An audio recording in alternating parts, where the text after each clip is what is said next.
शक्ति सिंह गोहिल जी, उदयभान जी, भूपिंदर हुड्डा जी, कुमारी शैलजा जी, रणदीप सुरजेवाला जी, Yogendra Yadav ji, captain Ajay Yadav ji, stage पे Congress party के वरिष्ठ नेता, हमारे प्यारे कार्यकर्ता, भाइयों और बहनों, प्रेस के हमारे मित्रों, आप सबका यहां बहुत बहुत स्वागत। कैसे हैं आप लोग? ठीक है। मैं प्रेस के मित्रों कह देता हूं, आमतौर से कह देता हूं, मगर मित्र तो कहता हूं, मगर मित्रों का काम ये नहीं करते। इनके मित्र दूसरे हैं, जो 24 घंटा टीवी पे आते हैं। और हमारी मतलब यात्रा कन्याकुमारी से कश्मीर तक चल रही है, लाखों लोग आ रहे हैं, मगर मीडिया पे आपको नहीं दिखाई देगी। मगर नरेंद्र मोदी जी 10-15 कदम चल लिए तो 24 घंटा आपको टीवी पे दिखेगा। मगर ये अच्छी बात है, ये देखिए अच्छी बात है, ये गलत बात नहीं, ये खराब बात नहीं। मैं इनके खिलाफ नहीं हूं, क्योंकि इनकी गलती नहीं है बेचारों की, इनके पीछे लगाम बांध रखी है, पीछे से कंट्रोलर है। तो देखिए ये मुस्कुरा रहे हैं बेचारे, कह रहे हैं आप बात तो सही बोली, देखो मुस्कुरा रही है, देखो ये देखो मुस्कुराए। तो देश की ये हालत है। पार्लियामेंट में हम बोलना चाहते हैं ना, पार्लियामेंट में बोलना चाहते हैं, कुछ रखना चाहते हैं, जैसे राफेल हवाई जहाज के बारे में, नोटबंदी के बारे में, जीएसटी के बारे में, देश में जो नफरत फैल रही है उसके बारे में। तो जानते हो क्या होता है? जानते हो? मैं दिखाता हूं।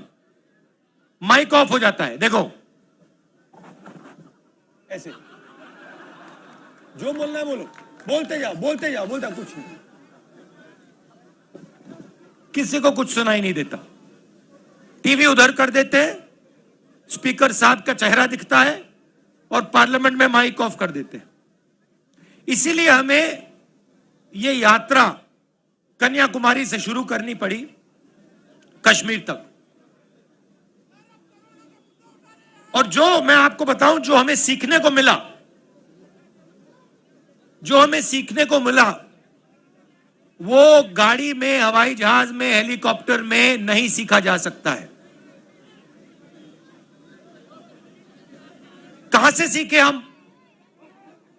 हिंदुस्तान की जनता से सीखे, किसानों से सीखे, मजदूरों से सीखे।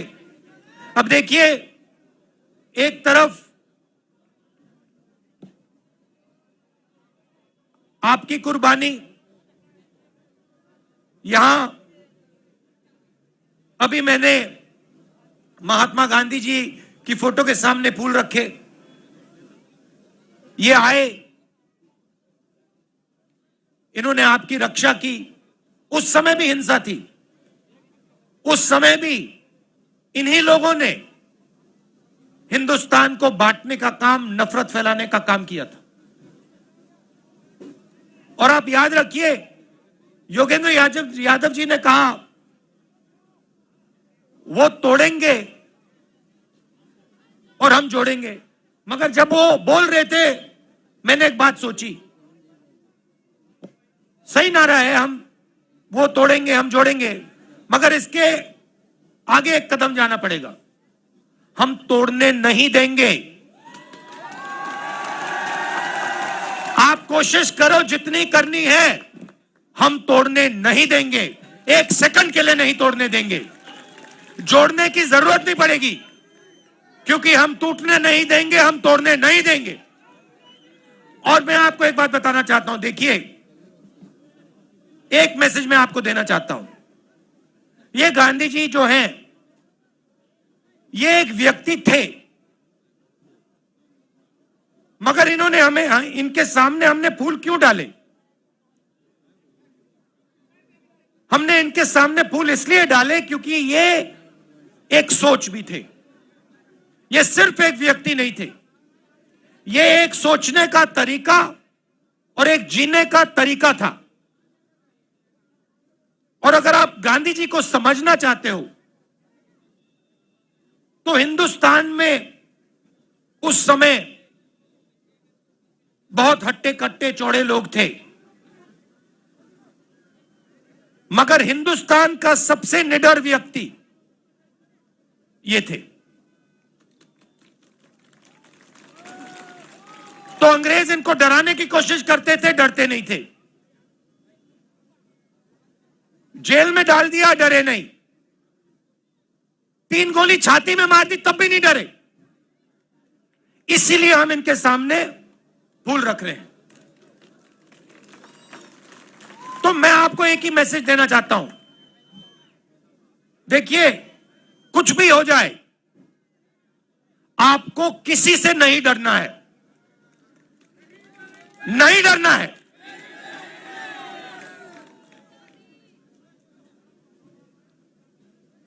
अब मैं आपकी सड़कों पे चला हूं। अब देखिए क्या हुआ या नहीं हुआ उसके बारे में नहीं बोलना चाहता हूं, अलग अलग राय हो सकती हैं। योगेंद्र यादव जी ने कहा कि जितना होना था नहीं हुआ, हुड्डा जी ने कहा कि काम हुआ। मुझे कोई फर्क नहीं पड़ता, जो बीते हुए समय में हुआ उसमें मुझे कोई इंटरेस्ट नहीं है। मैं आपको एक बात कह सकता हूं कि इन सड़कों पे मैं चला हूं और मुझे दिख रहा है कि यहां पे आज सड़कों की हालत खराब है, यहां पे आपको दर्द हो रहा है और यहां पे कमियां हैं। और जब सड़क पे से आदमी चलता है ना, देखिए इन्हीं सड़क पे आप आओ, मर्सिडीज गाड़ी में आओ, हेलीकॉप्टर से आओ, झटके नहीं पड़ते, घुटनों में दर्द नहीं होता। तो जब व्यक्ति 100-200 किलोमीटर आपकी सड़कों पे चलेगा, जैसे मैं चला हूं, जैसे अब हुड्डा जी चले हैं, जैसे अब योगेंद्र यादव जी चले हैं, बात गहराई से दिमाग में बैठ जाती है। उसके बाद कोई समझाने की जरूरत नहीं होती है। तो मैं आपको यह कहना चाहता हूं कि यहां पे 2-3 चीजें बहुत साफ दिख रही हैं। यहां पे आपको शिक्षा के इंस्टीट्यूशंस की जरूरत है, कॉलेजेस की, यूनिवर्सिटीज की जरूरत है। यहां पे आपको अस्पतालों की, मेडिकल कॉलेजेस की जरूरत है। यह सबको दिख रहा है और यह हमें भी दिखा है। तो मैं आपको एक बात कहना चाहता हूं कि हमारी सरकार आएगी तो जो आपका हक है, चाहे वो ये अच्छी सड़कें हो, चाहे ये अस्पताल हो, चाहे आपके लड़कियों के लिए, बच्चों के लिए कॉलेज और यूनिवर्सिटी हो, वो हम आपको करके दे देंगे।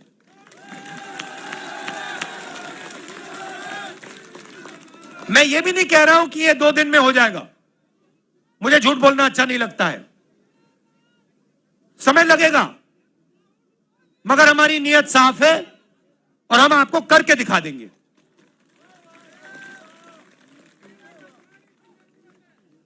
पीने के पानी की जरूरत है, यूनिवर्सिटी की, सच्ची सरकार की। अब भैया ये तो आपको मोदी जी से बात करनी पड़ेगी। महंगाई की मोदी जी से बात कीजिए, बेरोजगारी की मोदी जी से बात कीजिए। अच्छा, यात्रा हमने शुरू क्यों की? क्योंकि लोकसभा में हमारी बात नहीं सुनी जा रही थी। जैसे मैंने आपको कहा, माइक ऑफ कर देते हैं और देश में यह डर और नफरत फैलाने की कोशिश कर रहे हैं। नोटबंदी हो, गलत जीएसटी हो, कोविड के समय इन्होंने जो काम किया, ये सब जो कमजोर लोग हैं, गरीब लोग हैं, किसान, मजदूर, छोटे दुकानदार, छोटे व्यापारी, इनको चोट पहुंचाने के लिए करते हैं ये लोग। इनका लक्ष्य 3-4 अरबपतियों की मदद करने का है। मैं आपको एक छोटा सा उदाहरण देता हूं। इन्हीं सड़कों पे मध्य प्रदेश में नहीं, राजस्थान में मुझे किसी ने बताया कि अगर आज हिंदुस्तान में आप मैदा, गुड़, ऐसी चीजें बेचो, तो अगर आप 25 किलो से कम बेचते हो तो आप पर जीएसटी लग जाती है, और अगर आप 25 किलो से ज्यादा बेचते हो तो जीएसटी माफ हो जाती है। अब आप सोचिए, जो छोटा व्यापारी है, जो 25 किलो से कम बेच रहा है, उस पर इन्होंने जीएसटी लगा दी, और जो अरबपति है, जो 25 किलो से ज्यादा हजारों लाखों किलो बेच रहा है, उसकी इन्होंने जीएसटी माफ कर दी। नोटबंदी और जीएसटी ये पॉलिसियां नहीं है, ये हथियार है। ये छोटे व्यापारियों को मारने के हथियार हैं। और ऐसे ही इन्होंने एक और नया हथियार निकाला था। ये जो उनके किसान के खिलाफ 3 काले कानून थे, नोटबंदी और जीएसटी छोटे व्यापारियों को मारने के हथियार थे, और ये इनको जो 3 कानून थे, ये किसानों को मारने के, मजदूरों को मारने के हथियार थे। और हिंदुस्तान के सारे किसान खड़े हो गए, कहते नहीं, हम नहीं मानेंगे। और आपने एक चीज देखी होगी, नरेंद्र मोदी जी का आप चरित्र समझिए, जैसे ही कोई उनके सामने खड़ा हो जाता है, चाहे वो किसान हो, जैसे किसान आंदोलन में हुआ, चाहे वो जमीन अधिग्रहण बिल के बारे में हो, जैसे ही कोई उनके सामने खड़ा हो जाता है, नरेंद्र मोदी घूम के उल्टे भागने शुरू कर देते हैं। आप पहचानो, जब भी कोई भी उनके सामने खड़ा हो जाता है,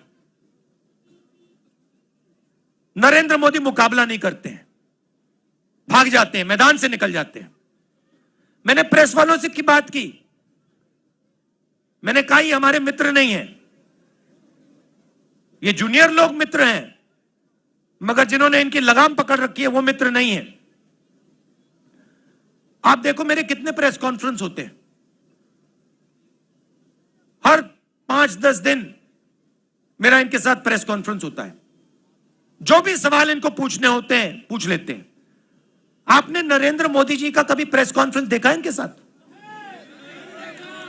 देख ही नहीं सकते, क्योंकि उन्होंने कभी किया नहीं है, क्योंकि इनके सामने खड़े ही नहीं हो सकते। वो सब पे लगाम बंधी हुई है, मगर उनको यह नहीं मालूम कि यार एक घोड़ा निकल ना जाए, एक घोड़ा लगाम खोल के भाग ना जाए प्रेस कॉन्फ्रेंस में, मुसीबत हो जाएगी। तो आप उनको पहचानिए। और ये सिर्फ नरेंद्र मोदी जी नहीं है, ये आरएसएस के सब लोग ऐसे हैं। ये नफरत फैलाते हैं, मगर ये डरते हैं, हिंदुस्तान की जनता से डरते हैं, हिंदुस्तान के गरीब लोगों से डरते हैं, हिंदुस्तान के किसान से, मजदूर से डरते हैं। तो ये आपको मालूम होना चाहिए, और इनसे कोई डरने की जरूरत नहीं है। ये कुछ नहीं कर सकते आपका।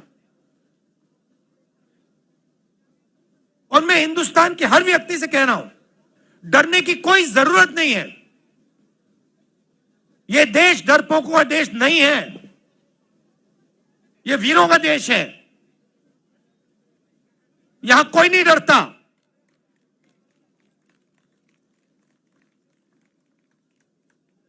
और यह यात्रा ने दिखाया है,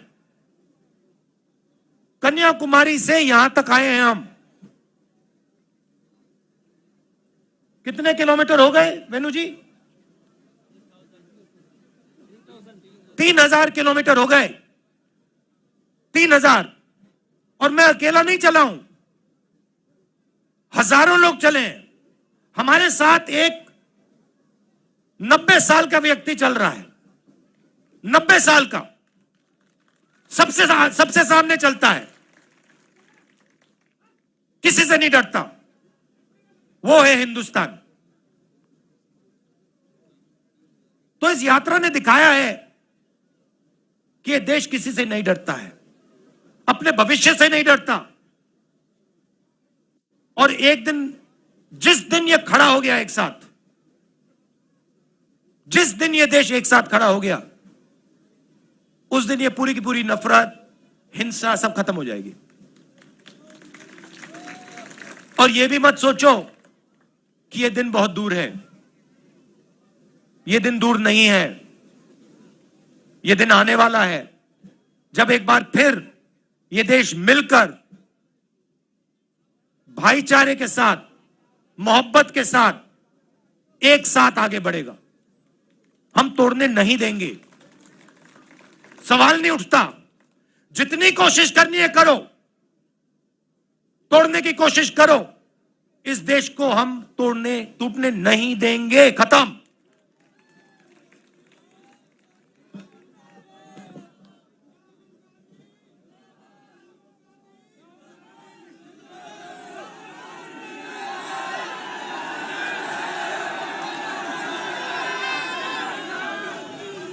तो ये जो यात्रा है कश्मीर तक जाएगी।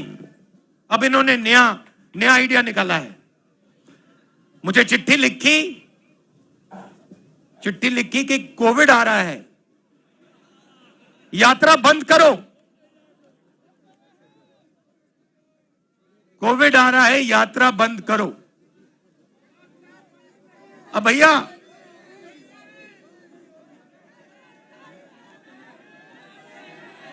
मतलब अब देखिए, अब यात्रा को रोकने के लिए बहाने बन रहे हैं। अब मास्क पहनो, यात्रा बंद करो, कोविड फैल रहा है, सब बहाने हैं। हिंदुस्तान की शक्ति से, हिंदुस्तान की सच्चाई से ये लोग डर गए हैं। ये सच्चाई है। और देखिए यात्रा में, आप देखिए, मैं आपको मजेदार बात बताता हूं। यात्रा में अब हम 100 दिन से ज्यादा चले हैं। इसमें हिंदू, मुसलमान, सिख, ईसाई, हर जात के लोग, महिला, पुरुष, बच्चे, 5 साल के बच्चे, सब चले हैं। इसमें किसी ने किसी से नफरत नहीं की। मैंने अपनी आंखों से देखा है, लाखों लोग चले हैं। किसी ने किससे ये नहीं पूछा कि भाई तुम्हारा धन क्या है, तुम कहां से आए हो, कौन सी भाषा बोलते हो, किसी ने नहीं पूछा। 24 घंटा इस यात्रा में लोगों ने एक दूसरे का आदर किया, गले लगे, हाथ में हाथ लेकर यह यात्रा चली है। और दूसरी बात देखो, इस यात्रा में धक्का लगता है, कोई गिर जाता है। जैसे कल हमारे पीसीसी प्रेसिडेंट गिर गए। आप इनसे पूछो, 1 सेकंड नहीं लगा, 7-8 लोगों ने इनको उठा दिया 1 सेकंड में। किसी ने यह नहीं पूछा भैया आपका धर्म क्या है, आपकी जात क्या है, तो नाम क्या है, क्या करते हो ना। हिंदुस्तानी हो, उठा देंगे आपको, नीचे नहीं गिरने देंगे। ऐसी सरकार हमें चाहिए जो हर हिंदुस्तानी की रक्षा करे, किसान की रक्षा करे।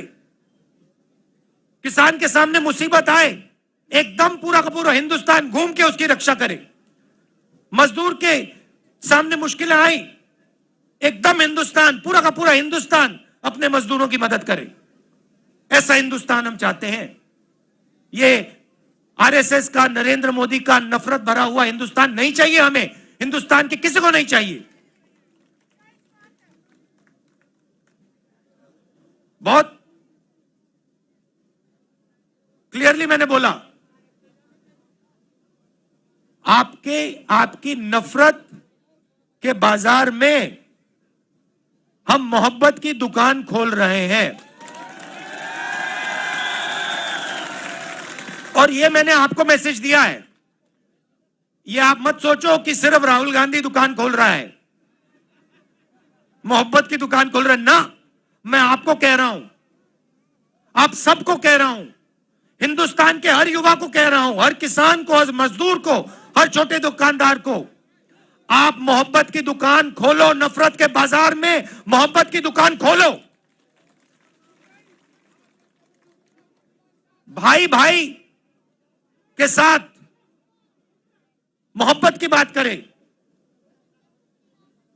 एक दूसरे से आप मोहब्बत प्यार से बात करो, गले लगो। यही देश की शक्ति है, यही देश को आगे ले जाएगा। तो आप सबका दिल से धन्यवाद करना चाहता हूं। और जो आपने मुझे मैसेज देना था, वो मैसेज मैं समझ गया हूं। वो मैसेज मेरे साथ जाएगा वापस, और उसका नतीजा आपको दिखेगा। बहुत बहुत धन्यवाद। जय हिंद, नमस्कार।